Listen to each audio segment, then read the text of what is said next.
सिंध में गैर कानूनी तौर तरसियल अफगाननि खिलाफ क्रैकडाउन कयो वियो आहे।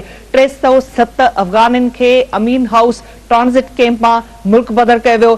सीनियर वज़ीर शर्जील इनाम मेमोंड चवण आहे त मुल्क बदर थियलनि में 79 बारडा 37 औरतूं ऐं 191 मर्द शामिल आहिनि।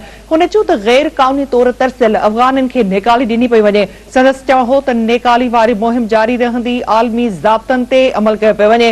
अहम ख़बर अवां सां शेयर कयूं पिया। सिंध में गैर कानूनी तौर तरसियल अफगाननि खिलाफ क्रैकडाउन कयो वियो आहे। 307 अफगाननि खे अमीन हाउस ट्रांजिट कैंप मां मुल्क बदर कयो वियो।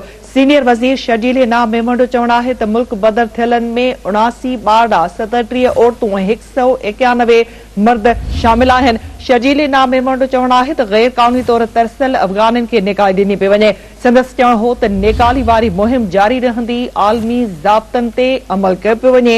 ही अहम ख़बर अवां खे हिकु भेरो ॿीहर ॾींदा हलूं त सिंध में गैर कानूनी तौर तरसियल अफगाननि खिलाफ क्रैकडाउन कयो वियो आहे। 307 अफगाननि खे अमीन हाउस ट्रांजिट कैंप मां मुल्क बदर कयो वियो।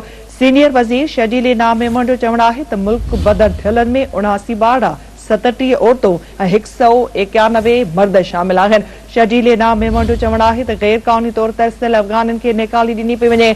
संदसि चवणु हो त नेकाली वारी मुहिम जारी रहंदी, आलमी ज़ाब्तनि ते अमल कयो पियो वञे।